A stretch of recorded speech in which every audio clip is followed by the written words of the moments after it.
This is BBC News with Riz Lateef at 5 o'clock. This is a summary of the main news. Volcanic ash may cause more flight disruption from tomorrow, as people hoping to fly into and out of the UK are being warned of possible delays and cancellations. The Department for Transport says parts of British airspace could face closures until at least Tuesday because of volcanic activity in Iceland. Ed Miliband is to join the battle for leadership of the Labour Party. He'll be standing against his older brother David, but promised that the contest would be civilised. The former Energy Secretary said it had been a depressing week for Labour and the party had to reconnect with the people it aimed to represent. We have to use this leadership campaign as the first step on the road back to power, because that is where we should be as a political party. And it involves in facing up to uncomfortable truths. The Thai Prime Minister has said that military intervention is the only way to end an anti-government protest in the heart of Bangkok. On a third consecutive day of street battles, the army used live ammunition against the demonstrators, killing at least 6 people. The protesters responded with grenades. A woman's been charged with the attempted murder of the Labour MP Stephen Timms.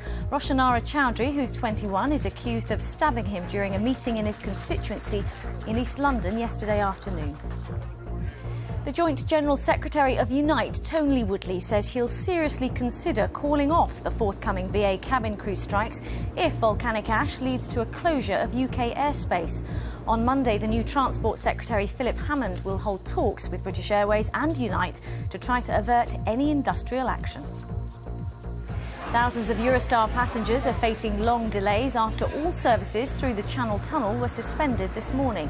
Eurotunnel says a carbon dioxide detector mounted in the tunnel sounded an alarm.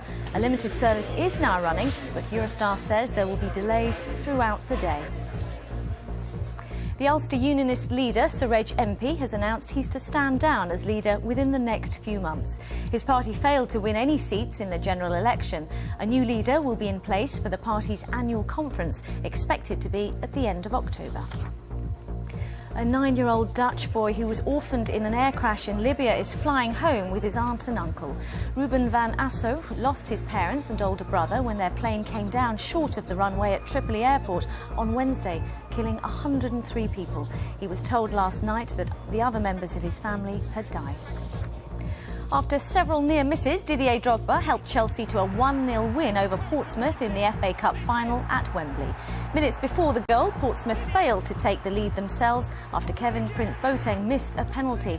And Dundee United have won the Scottish FA Cup final, beating Ross County 3-0. In a couple of minutes, we'll be joined by viewers on BBC One and get more on all of the top stories. But first, the Foreign Secretary William Hague has promised that the government will take a fresh look at extradition arrangements between the UK and the United States. This follows a decision by the previous Labour government to hand over Gary McKinnon to the US authorities on charges of hacking into Pentagon military computers. Mr Hague, who's in Washington for talks, said he wouldn't comment on Mr McKinnon's case while it was under judicial review. His mother, Janice Sharp, told the BBC she was pleased by his remarks. I absolutely welcome it, because for other people that are undergoing the extradition process, like Liz Prosser and the House family, this is such welcome news. It won't actually affect Gary, because we're expecting probably next week for them to actually end Gary's nightmare and halt the extradition process permanently and allow Gary to be tried here, as promised. Why are you so confident then that this may be the end of the process for you, that Gary may now see his extradition quashed? Because everyone's promised it. Nick Clegg, Chris Huhne, David Cameron, Dominic Grieve, they all slated the Labour government for pursuing this, and they all said it has to stop, Gary has to be tried here, and they have promised that if they get into power, this is what would happen. So we're very, very happy about that. These are all promises made before they formed this coalition government. Do you not worry that now that they're in power, they're going to have to make very dispassionate, hard decisions about whether or not to upset the United States by renegotiating this extradition treaty and not allowing Gary to be extradited? Well, Gary's legal team are so confident that they've written to the court to ask for the hearing, judicial review, on the 25th and 26th of this month to be cancelled because we have been made these promises. And this government is a new government, it's fresh, it's something that's never happened before. And they don't want to be seen as the kind of government that's going to break its promises as soon as it gets in. That would completely wreck its reputation. And it's actually promised to honour its promises. And it will, it absolutely will. It's said goodbye to the old thing of saying one thing and doing another. And I totally trust that they'll do as they've said.